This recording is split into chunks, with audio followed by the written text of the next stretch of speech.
Welcome back to Faith Formation at Home.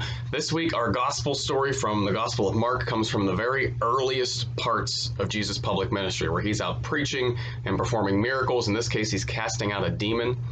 And what I think is most interesting about this is people's response to Jesus. They're shocked. They're shocked at his teaching. They're shocked at his actions. They're shocked at the personal authority that he has. I think this flies in the face, frankly, of a lot of the images of Jesus that we get from our culture or from some movies, where Jesus is this kind of like soft, passive guy who just wants everybody to get along. No, the Jesus of the Gospels is bold and in your face and challenges people. And yeah, he's got that soft, tender side with mercy and forgiveness and compassion, but he's got a bold side of bold teaching and bold action. Right? There's one of my favorite books by one of my favorite authors, Peter Kreeft, is this book called Jesus Shock, where he catalogs all these instances throughout the four Gospels where it says people responded to Jesus with shock or amazement or fear, or they weren't sure what to do.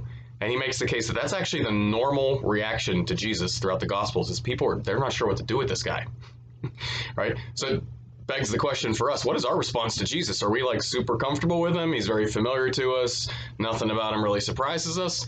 Or can we be surprised, even shocked sometimes by what Jesus says and does? And it's interesting too, because Jesus still does this sort of stuff today. He still makes bold teaching with bold authority through his church. You look at some church teachings and some of those things strike us as, that's a little weird, that's a little strange, that's a little harsh, that's a little bold.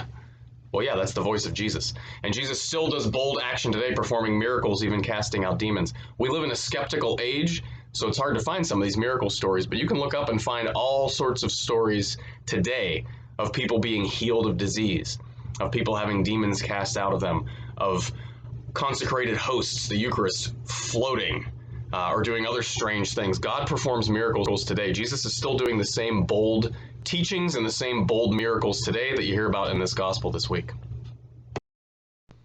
Our story for our little ones from the Jesus Storybook Bible this week is another bold story of Jesus. It's not going to be an exorcism story. Those stories are a little bit too intense sometimes for our littlest ones. But it's another bold story of Jesus fulfilled, the multiplication of the loaves and fishes. Now, parents, you might be interested to hear that this is the only gospel, or the only miracle in all the Gospels that's recorded in all four Gospels, besides Jesus' resurrection from the dead. It's the only one of his miracles that all four Gospel writers were so impressed by that they felt a need to record it. And I love this version of it because this is the version where Jesus is up on the hillside, there's a crowd, the apostles say, hey, you ought to send them home. They need something to eat, and Jesus says, no, we're going to feed them here. What do you have?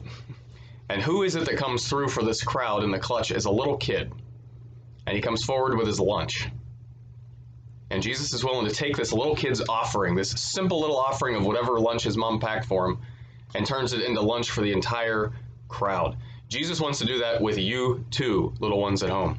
With your little offerings to God, he can take those things and make them into something huge and awesome and beautiful. Sharing your toys, cleaning up after yourself, telling your parents please and thank you, reminding your parents how much you love them at the end of the day, especially, right? These little offerings that you can make, God can do huge, awesome things with, like feeding 5,000 people. Our catechism questions for our older kids, we're now into the fourth section of this book. We're beginning the section on the Ten Commandments. So let's pause a second and just take a look at the inner logic of the way the church likes to present catechesis in our catechisms. At the very beginning in that orange section, we took a look at God exists, and how can I know that God exists, and why in the world do I exist? And then God reveals himself to me. So that's that whole first stage, right? The second stage, the longest section of the book, the yellow section, is the creed, right? So God exists, and I exist, and God reveals himself to me. I can choose to follow God. That's faith. Well, if I'm going to follow God, if I'm going to believe in God, and in everything that he told me is true, what is that? The creed is a good summary of that. The last section that we just finished off, the orange section on the sacraments, right? So God exists and I exist and I know I exist for God and I believe in him and these are the things I believe. How do I express that belief liturgically through the sacraments? So that's where we go through all the sacraments. So now that God exists and I know that he exists and I respond to him in faith and I'm living that out liturgically, how do I live that out in my day-to-day life? That's what this blue section on the Ten Commandments is about. What is morality or ethics? How should I live, right? And this is a great reminder for us as parents. God gives us rules to keep us safe. That's the same reason we give our kids rules, because we love them and we want to keep them safe. We don't give rules to deprive them of joy and happiness. The reverse is true. We give them rules to give them more joy and more happiness. And so parents, when we give our own kids rules in our house, that's actually us being a living reflection of God the Father, because he gives all of us rules, right? And so the very first of God's rules, these 10 commandments that we're going to look at in here, is that we should only have one God. Now, every one of the 10 commandments, most of them are phrased in this negative, right? You shall not. But every one of the 10 commandments, even the ones that are worded positively, there's something good at the core of that commandment. Why did God say? He only gave us 10 basic rules. Why was this one thing so important in the heart and mind of God? So the first commandment, don't have any strange gods besides the true God. Why would God say that? Because he wants us to have a proper understanding of who he is, right? So in a certain sense, younger kids, you'll get this too, but older kids, you'll get this especially in your friendships. You want them to know who you really are, right? And not like you just because you're in their friend circle or just because your parents paid them, right? Hopefully your parents don't pay your friends, right? We all want to be known and loved for who we are. God is the same. We're made in his image.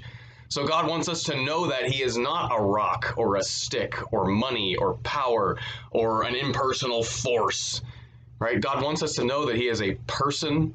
He's a Trinity, that he made us on purpose, that he loves us, right? He wants us to have a proper understanding of God and not to put anything else in his place, because that's to not understand what God really is.